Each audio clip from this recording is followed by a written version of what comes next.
నమస్తే ఈజీటీవీ వార్తలకు స్వాగతం. నా పేరు సూర్య.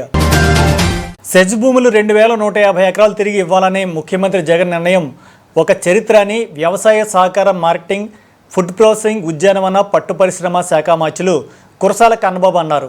వైద్యనగర్లో మంత్రి క్యాంపు కార్యాలయంలో పాత్రికేయ సమావేశం ఏర్పాటు చేశారు. ఈ సందర్భంగా మంత్రి కన్నబాబు మాట్లాడుతూ సెజ్ రైతులపై పెట్టిన కేసులన్నీ ముఖ్యమంత్రి జగన్ ఎత్తివేస్తారని, అలాగే సెజ్ గ్రామాల్లో ప్రజలకు ఉద్యోగ అవకాశాలు కల్పిస్తారని అన్నారు. హ్యాచరీస్ పై ఒక కార్యాచరణ చేపట్టి వాటికి రక్షణ కల్పిస్తామన్నారు. తండ్రి కొడుకులు చంద్రబాబు, లోకేష్లకు మతి భ్రమించి మాట్లాడుతున్నారని ఎద్దేవా చేశారు. కుప్పంలో వైసీపీకి తిరుగులేని విజయాన్ని సొంతం చేసుకోవడంతో తండ్రి కొడుకులు పచ్చనేతలు దుకాణం సర్దుకోవాలన్నారు. దమ్మున నాయకుడు మా జగనని, పులిలాంటి మా నేత జగన్ను చూసి మీరు నక్కలాగా వాతలు పెట్టుకోవడమే అని ధ్వజమెత్తారు. రకరకాల వ్యాఖ్యానాలు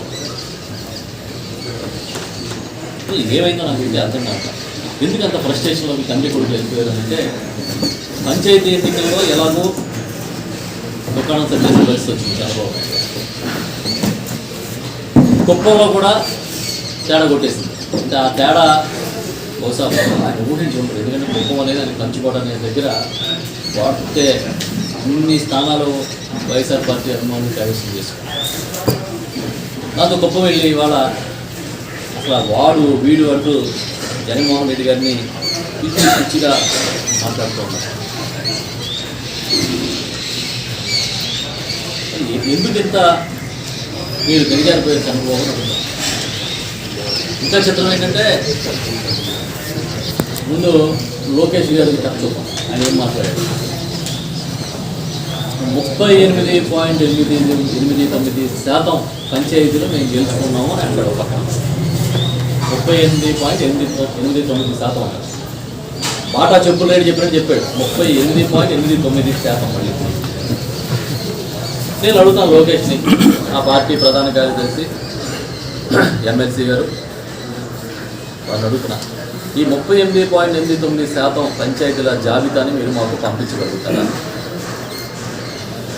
లేకపోతే మీకు నచ్చిన టీవీ ఛానల్ వరకు, మీకు నచ్చిన మీడియా వరకు, మీ సొంత పత్రపత్రికలకు పబ్లిష్ చేయించిన 38.89% పంచాయతీలు ఏమేమి డిక్లేర్ చేసుకుంటున్నారు మేము చూస్తాం, ధరిస్తాం. సమావేశాలు పెట్టినప్పుడు ఆ నాయకులు అంటే పదవీలు పరిపెట్టి పుట్టి పుణ్యాన వాళ్ళ భూములు తీసుకుని మేము ఇవ్వలేమన్నందుకు వారి మీద ఒత్తిడి క్రియేట్ చేసి వారిని జైలుకి పంపించి, పండగలు లేవు, పబ్బాలు లేవు, వాళ్ళ ఇంట్లో శుభకార్యాలు లేవు, కరెక్ట్గా అదే టైం చూసుకుని వాళ్ళు జైలుకి పంపించిన సెంటర్ జైలు. కొంతమంది పెద్దలైతే చెప్పారు, మేము చెయ్యని పాపానికి మాతో జైల్లో బాత్రూమ్లు కడిగించారని చెప్పారు. జైల్లో బాత్రూమ్లు కడిగే దుస్థితికి ఆ రైతులను తీసుకొచ్చారు. ఆ పాపం ఊరికే పోలేదని వాళ్ళు చెప్తూనే ఉన్నారు. ఆ కేసులన్నింటినీ కూడా SCZ రైతుల మీద పెట్టిన అన్ని కేసుల్ని ఈ ప్రభుత్వం ఉపసంహరించుకోవాలని చెప్పి కూడా నిర్ణయం తీసుకోవడం గొప్ప విషయంగా మీకు తెలియజేస్తున్నాం. ఇకపై అన్ని విషయాలు, అన్ని వివరాలను కూడా ఇమ్మని నేను చెప్పాము అధికారులకి. ఆ కేసుల వివరాలని కూడా తీసుకుని త్వరలోనే వీటన్నింటినీ కూడా ఎత్తివేసే కార్యక్రమం. మహారాష్ట్ర తదితర రాష్ట్రాల్లో కోవిడ్ సెకండ్ వేవ్ విజృంభిస్తున్న తరుణంలో ప్రసిద్ధ పుణ్యక్షేత్రమైన పిఠాపురానికి మహారాష్ట్ర నుంచి అధికంగా భక్తులు తరలివస్తున్న కారణంగా పటిష్టమైన నియంత్రణ చర్యలు తీసుకోవాలని మున్సిపల్, పోలీస్, రెవెన్యూ, వైద్య, దేవాదాయ శాఖల అధికారులను ఆదేశించడం జరిగిందని పిఠాపురం ఎమ్మెల్యే పెండెం దొరబాబు తెలిపారు. పిఠాపురంలో ఆయన ఈ విషయమై మీడియాతో మాట్లాడుతూ ప్రజలు కూడా తప్పనిసరిగా మాస్క్ ధరించడం, శానిటైజర్ వినియోగించడం వంటి స్వీయ జాగ్రత్తలు పాటించాలని విజ్ఞప్తి చేశారు. కరోనా మహమ్మారి గత 10-11 నెలలుగా ప్రపంచవ్యాప్తంగా ప్రతి ఒక్కరు కూడా ఇబ్బంది పడుతున్న సందర్భంలో మన రాష్ట్రంలో లాక్డౌన్ ద్వారా గౌరవ ముఖ్యమంత్రి గారు ఎన్నో మాస్కులు ఇటువంటివన్నీ కూడా పంపిణీ చేసి ఆ రోజున ఫస్ట్ స్టేజ్లో అరికట్టడం జరిగింది. మరలా మహారాష్ట్రలోని ఇంకా ఇతర కొన్ని రాష్ట్రాల్లో ఈ రోజున మళ్ళా కరోనా సెకండ్ ఫేజు విజృంభిస్తున్న సమయంలో మన పిఠాపురంలో కూడా మహారాష్ట్ర నుంచి ఎంతోమంది భక్తులు శ్రీపాద వల్లభ టెంపుల్కి ఎంతోమంది భక్తులు రావడం, వీరందరినీ కూడా ఎంతోమంది కొంత కట్టడి అక్కడ ఉండే డిపార్ట్మెంట్ ద్వారా బయట నుంచి వచ్చే రాష్ట్రాల వాళ్ళకి రావద్దని, వచ్చిన తదుకు జాగ్రత్తలు తీసుకునే దిశగా ఈ రోజున ఎన్నో ప్రక్రియలు స్టార్ట్ చేశాము. అలాగే ప్రతి ఒక్కరు కూడా పిఠాపురం నియోజకవర్గంలో ప్రజలందరికీ కూడా చేతులెత్తి నమస్కరిస్తూ ఉన్నాం. మొన్న ఫస్ట్ పేజ్లో ఏదైతే లాక్డౌన్ ద్వారా ప్రతి ఒక్కరు మాస్క్ ధరించడం ద్వారా, శానిటైజర్ మెయింటైన్ చేయడం ద్వారా ఏదైతే మీరందరూ కూడా ఈ పిఠాపురంని మనం కరోనా మహమ్మారి నుంచి ఆ రోజున ఎలాగైతే బయటపడ్డామో, మళ్ళీ ఈ రోజున ప్రతి ఒక్కరు కూడా మాస్క్ ధరించాలి, శానిటైజర్ చేసుకోవాలి, 10 మందితో కూడుకున్న విధంగా మనం ఉండకుండా, గుంపుగా ఉండకుండా ప్రతి ఒక్కరూ తమ జాగ్రత్త తమరే తీసుకుంటూ ఈ కరోనా మహమ్మారి నుంచి దూరంగా ఉండాలని చెప్పి పిఠాపురం ప్రజానికానికి అందరికీ కూడా చేతులెత్తి నమస్కరిస్తూ, ప్రతి ఒక్కరూ కూడా ఆరోగ్యంగా ఉండాలి అంటే కంపల్సరీ మాస్క్ ధరించాలి, అలాగే శానిటైజర్ వాడుకుంటూ ఊరికే పబ్లిక్లోకి ఎక్కువగా తిరగకుండా జాగ్రత్తగా ఉండి మనమే దీన్ని నిర్మూలించుకోవడానికి ప్రయత్నం చేయాలని చెప్పి అధికారులందరికీ కూడా ఆదేశాలు ఇచ్చాము. దీని మీద ప్రత్యేక ఆదేశాలు ఇచ్చి దీని మీద ఒక నిర్ణయం మంచి ఎక్కడ కూడా కరోనా వ్యాప్తి చెందకుండా శానిటేషన్ పరిశుభ్రంగా ఎప్పటికప్పుడు చేసే విధంగా మున్సిపాలిటీల్లో కానీ పంచాయతీల్లో కానీ ఆ దిశగా వెళ్ళాలని చెప్పేసి అందరికీ చెప్పడం జరిగింది. ఆ రకంగా మనం అధికారుల ద్వారా, ఈ యంత్రాంగం ద్వారా మనం చేసుకుంటాం. మనకు మనం జాగ్రత్తగా ఉండాలని చెప్పేసి మీ అందరినీ కూడా కోరుకుంటాం. పిఠాపురం కూడా మరొకసారి నమస్కారం. ప్రముఖ పుణ్యక్షేత్రం అన్నవరం శ్రీ వీర వెంకట సత్యనారాయణ స్వామివారి దేవస్థానానికి భక్తులు పోటెత్తారు. ఈరోజు మకా నక్షత్రం శనివారం కావడం వల్ల భక్తులు శ్రీ స్వామివారికి ప్రత్యేక పూజలు నిర్వహించారు. ఈ సందర్భంగా దేవస్థానంలో ఉన్న అన్ని కౌంటర్లలో భక్తుల తాకిడి తగిలింది. తూర్పు రాజగోపురం, పశ్చిమ రాజగోపురాలతో పాటు వివిధ కాటేజీల వద్ద వాహనాల రద్దీ పెరిగింది. దేవస్థానం వారు ఏర్పాటు చేసిన ఉచిత ప్రసాద పంపిణీ, నిత్యాన్నదానాల్లో ప్రసాదాన్ని అధిక సంఖ్యలో భక్తులు స్వీకరించారు. ప్రజల సహకారం ఉంటేనే ప్రగతి సాధ్యమని కాకినాడ నగరపాలక సంస్థ కమిషనర్ పేర్కొన్నారు. శనివారం స్థానిక 3వ సర్కిల్లో గల 8వ వార్డులో పర్యటించిన కమిషనర్ స్వప్నిల్ దినకర్ పుణ్కర్ కార్యక్రమాలను పర్యవేక్షించారు. స్థానికులకు పారిశుధ్య మరియు సచివాలయ సిబ్బంది చెత్త వేరు చేసే విధానాన్ని గురించి ప్రజలకు వివరిస్తున్న తీరును పరిశీలించారు. కానీ ప్రజల సహకారం వార్డులో లోపిస్తున్నట్లు గమనించారు. ఈ సందర్భంగా ఆయన మాట్లాడుతూ కాకినాడలోని పలు ప్రాంతాల్లో చైతన్యం వచ్చిందని, ఇంకా 8వ వార్డు పరిసర ప్రాంతాల్లో ప్రజలు పారిశుధ్య కార్మికులకు సహకరించడం లేదని, చెత్తను తడి, పొడి మరియు హానికారక వ్యర్థాలుగా విడదీసి ఇవ్వాలని, స్థానికులు కలిపి ఇవ్వడం వల్ల పారిశుధ్యం ఊహించిన స్థాయిలో సఫలం కావడం లేదని, అంతేకాకుండా స్థానికులు చెత్తని కాలువల్లో వేయడం వల్ల స్థానికులే ఇబ్బందులు ఎదుర్కోవాల్సి వస్తుందని తెలిపారు. ఈ కార్యక్రమంలో మున్సిపల్ హెల్త్ ఆఫీసర్ పృథ్వీచరణ్, పారిశుధ్య సిబ్బంది, సచివాలయ సిబ్బంది తదితరులు పాల్గొన్నారు.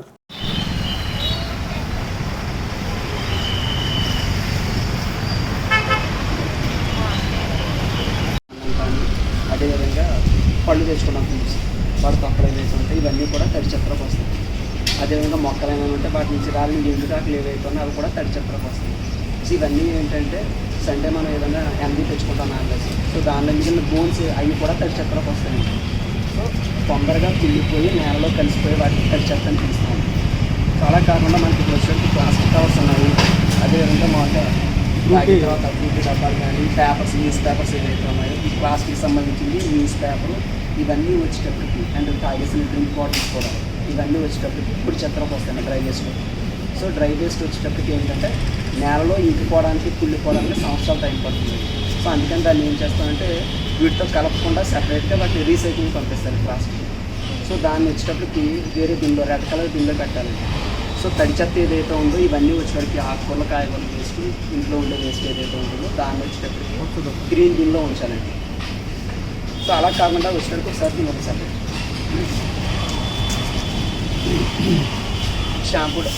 షాంపూ డబ్బా ఉందన్నమాట. సో షాంపూ డబ్బా వచ్చేటప్పుడు మళ్ళీ పొడి చెత్తలోకి రాదండి. సో అది వచ్చేటప్పటికి ఏంటంటే దానిలో కెమికల్ కంపోజెస్ ఉంటుంది కాబట్టి అవి వచ్చేటప్పటికి షాంపూ డబ్బాలు కానీ, లేదంటే మనకు వచ్చేటప్పటికి స్ప్రే ఏదైతే కొట్టుకుంటాం మందులు అవి కానీ, అదేవిధంగా పొలాలకి ఏమైనా ఉంటే మందులు కుట్టే కానీ, లేదంటే మనకి టాయిలెట్స్ క్లీన్ చేసుకునే హార్పిక్ ఇలాంటివి ఏదైతే ఉంటాయో ఇవన్నీ వచ్చేటప్పటికి. తూర్పు పశ్చిమ గోదావరి జిల్లాలో ఉపాధ్యాయ ఎమ్మెల్సీ నియోజకవర్గ ఎన్నికలకు సంబంధించి అమల్లో ఉన్న ఎన్నికల ప్రవర్తన నియమావళిని అభ్యర్థులు తూచా తప్పకుండా అనుసరించాలని ఎన్నికల సహాయ రిటర్నింగ్ అధికారి తూర్పుగోదావరి జిల్లా డిఆర్ఓ సిహెచ్ సత్యబాబు స్పష్టం చేశారు. శనివారం కాకినాడలో కలెక్టరేట్లోని కోర్టు హాల్లో ఎన్నికల్లో పోటీ చేస్తున్న అభ్యర్థులు, వారి ప్రతినిధులతో సిహెచ్ సత్యబాబు సమావేశం నిర్వహించారు. ఎన్నికల ప్రవర్తన నియమావళి, పోలింగ్ కేంద్రాలు, ఓటర్ల జాబితా, ఎన్నికల ప్రచారం, ఎన్నికల ఏజెంట్లు, వివిధ రకాల ఫారాలు, బ్యాలెట్ పేపర్లు తదితరాలపై అవగాహన కల్పించారు. ఫోటో గుర్తింపు కార్డులు, ఎన్నికలపై ప్రత్యేకంగా పుస్తకాలను అభ్యర్థులకు అందించారు. ఈ సందర్భంగా ఏఆర్ఓ మాట్లాడుతూ ఎన్నికల ప్రక్రియలను శాంతియుత వాతావరణంలో విజయవంతంగా పూర్తి చేసేందుకు అభ్యర్థులు సహకరించాలని కోరారు. ఎన్నికల నిర్వహణకు సంబంధించి ఏమైనా ఫిర్యాదులు భారత ఎన్నికల కమిషనర్ దృష్టికి తీసుకురావచ్చని ఏఆర్ఓ వివరించారు. అట్టహాసంగా ఉభయ గోదావరి జిల్లాల ఎల్ఐసి ఉద్యోగుల యూనియన్ భవనాన్ని రాజమండ్రిలో శనివారం ప్రారంభించారు.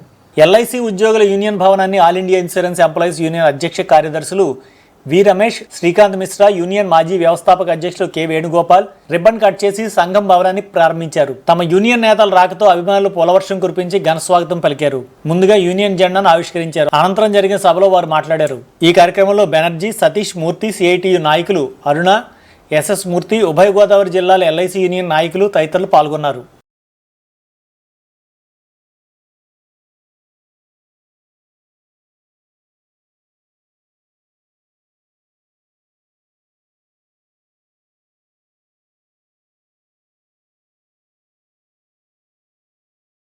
Inauguration of the Union Office building of Insurance Corporation Employees Union Rajahmundry Division. And on this occasion, we dedicate this building not only to the cause of the insurance employees, but also to the cause of working people of this area at large.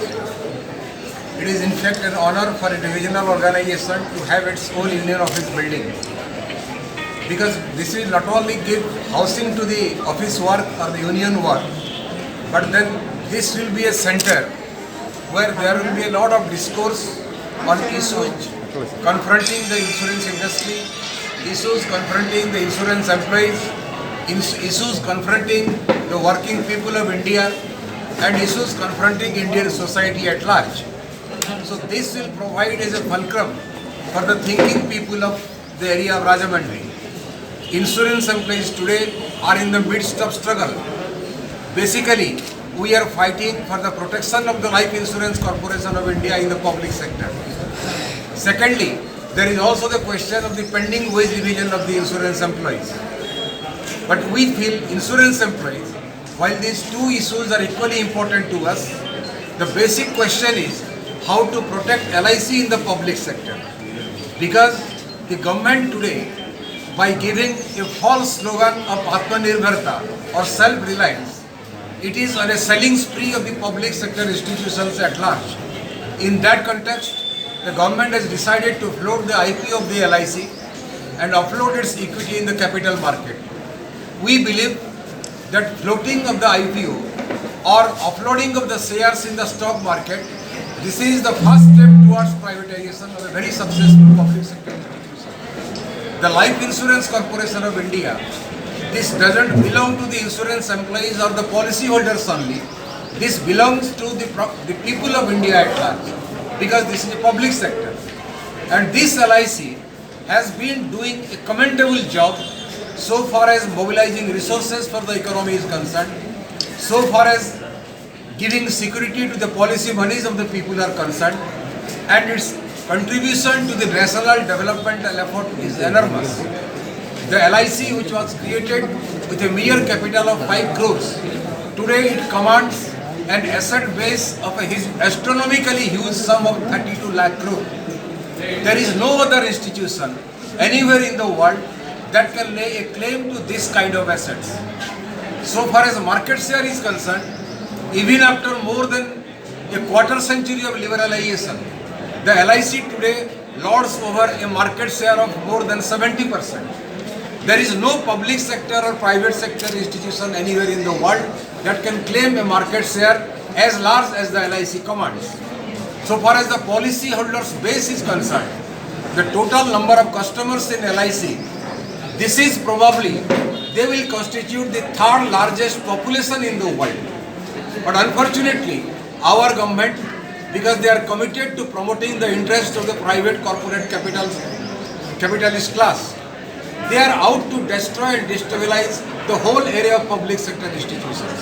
But then the insurance employees under the banner of the All India Insurance Employee Association, we have been trying to mobilize public opinion. We have been meeting the members of parliament. We have been meeting our opinion makers. As of now, We have already met more than 402 members of parliament and 392 eminent citizens of India. We will try to make this struggle, the struggle of the insurance employees, into a people's struggle, so that people's institutions like the Life Insurance Corporation of India, they remain in the public domain and they continue to provide the strength and the resources that are badly needed for national developmental effort. Alongside that, having contributed to the process of having made LIC a world-class institution, LIC employees, they deserve a very good wage revision in keeping with the growth and prosperity of the institution. We have been demanding that. We will be in struggle on that question also. So on these issues, the insurance employees throughout the length and breadth of India, they are going on a one-day strike action on the 18th of March 2021.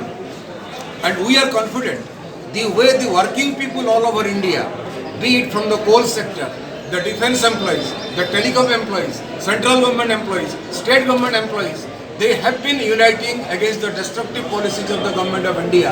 We are confident this strike will be an unprecedented success under the banner of the All India Insurance Employees Association, under the banner of the Joint Front of Unions.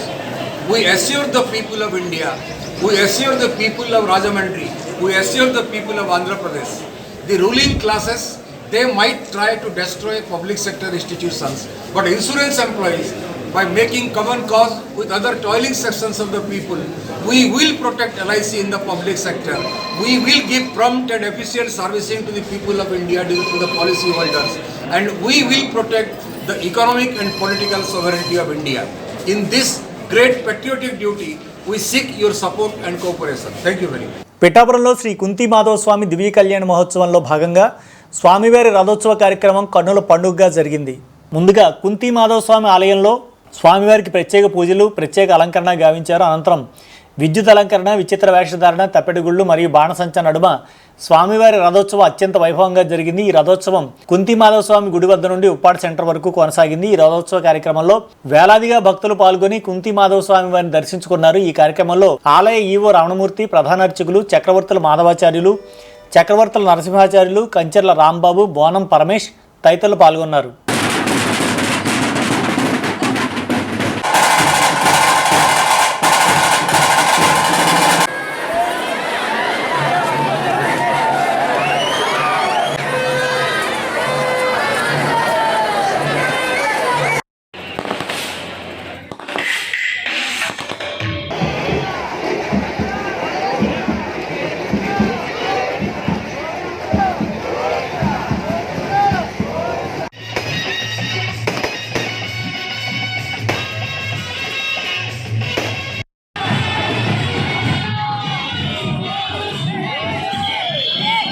పీఠికాపురమఠంలో వెలిసిన కుంతి మహోత్సవాల ఆలయంలో 21వ తేదీ నుండి కళ్యాణ మహోత్సవాలు వైభవపేతంగా నిర్వహించబడుతున్నాయి. ఈ రోజున విశేషించి స్వామివారి రథం మీద ఊరేగుతూ గ్రామంలో అంతా కూడా పర్యటిస్తాడు.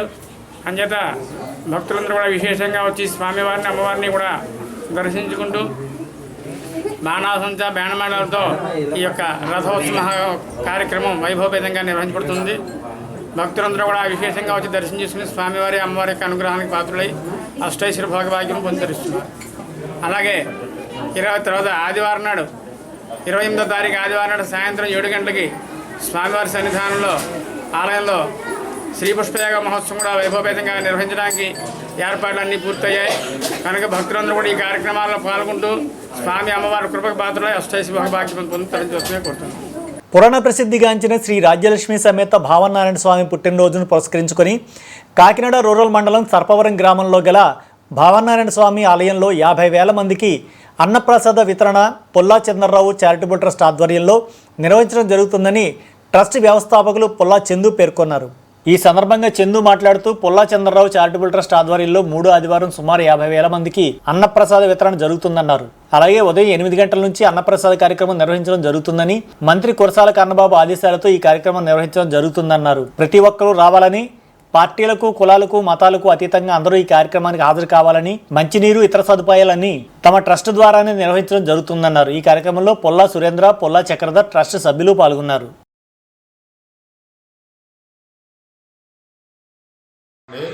జై శ్రీ భావనారాయణ స్వామి శ్రీ రాజ్యలక్ష్మి సమేత పాతాళ భావనారాయణ స్వామి వారి నాగమాసోత్సవాల సందర్భంగా 3వ ఆదివారం 1, 2 ఆదివారాలు కూడా ఘనంగా జరిగాయి.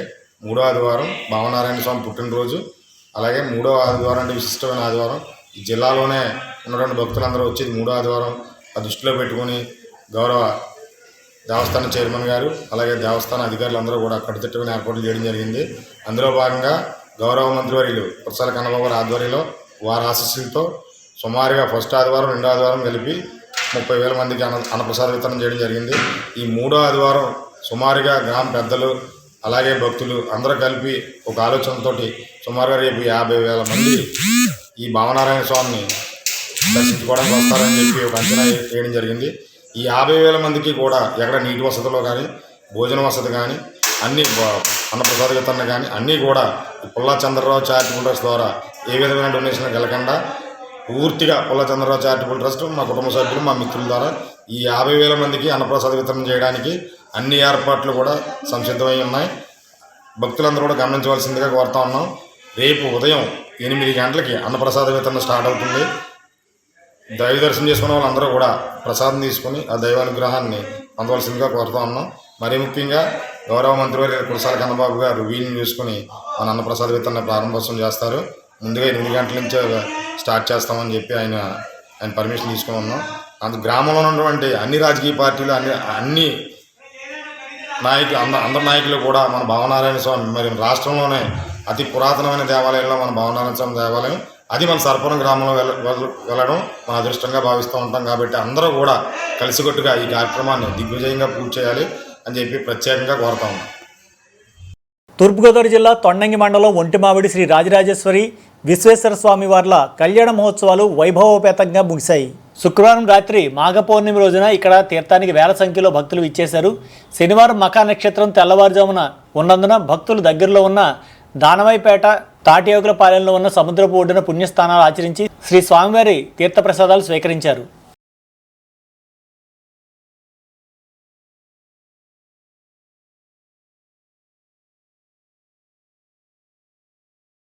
ప్రజలకు ప్రభుత్వానికి వారధిగా పనిచేసే వాలంటరీ వ్యవస్థ మరింత బలోపేతం అయ్యేందుకు కొత్తగా వచ్చిన సర్పంచులకు సహకరించి బాధ్యతాయుతంగా పనిచేయాలని నేమాం గ్రామ సర్పంచ్ రామ్దేవ్ చిన్న పేర్కొన్నారు. శనివారం పంచాయతీ కార్యాలయంలో వాలంటీర్ల సమావేశంలో చిన్న మాట్లాడుతూ ముఖ్యమంత్రి జగన్మోహన్ రెడ్డి ప్రభుత్వ ఫలాలు ప్రజలకు చేరువయ్యేందుకు ప్రజల సమస్యలు తెలుసుకుని ప్రభుత్వానికి తెలియజేసేందుకు వాలంటరీ వ్యవస్థను ప్రవేశపెట్టడం జరిగిందని, గత సంవత్సర కాలంలో కరోనా వైరస్ వ్యాప్తి చెందుతున్న నేపథ్యంలో వైద్య సిబ్బందితో పాటు వాలంటీర్లు ఎంతో సేవలు అందించారన్నారు. ఇప్పుడు పంచాయతీలకు కొత్తగా సర్పంచులు రావడం జరిగిందని, గ్రామాన్ని అభివృద్ధి పథంలో నడిపించేందుకు సర్పంచులతో పాటు వాలంటరీ వ్యవస్థ కూడా పనిచేయాలని ఆయన తెలియజేశారు.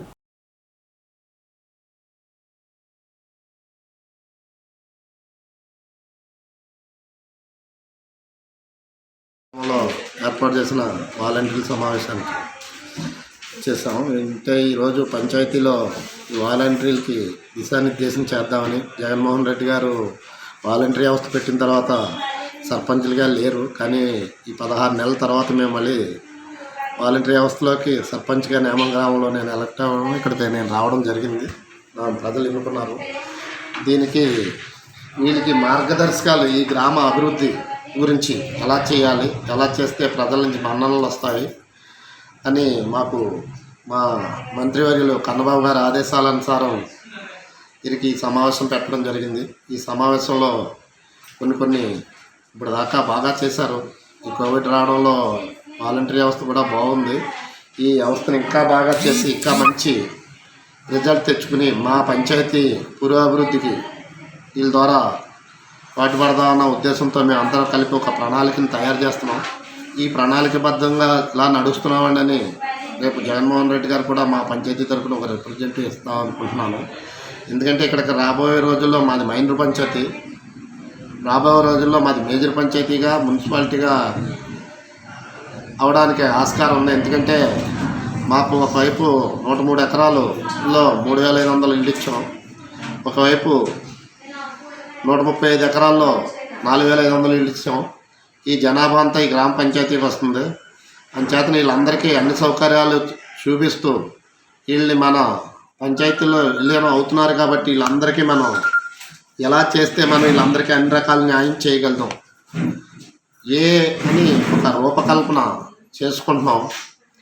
వాలంటరీ వ్యవస్థ, సచివాలయ వ్యవస్థ మేమందరం కలిపి ఈ గ్రామాన్ని అభివృద్ధి చేయాలన్న ఉద్దేశంతో ఒక ప్రణాళిక తయారు చేసుకుంటున్నాం. ఈ ప్రణాళికలన్నీ రాబోయే రోజుల్లో మేము ప్రజల ముందుకు వెళ్ళడానికి, మాకు ఇచ్చిన అఖండ మెజార్టీని ప్రజలకి నేను కూడా చేయాలి కదా సేవ.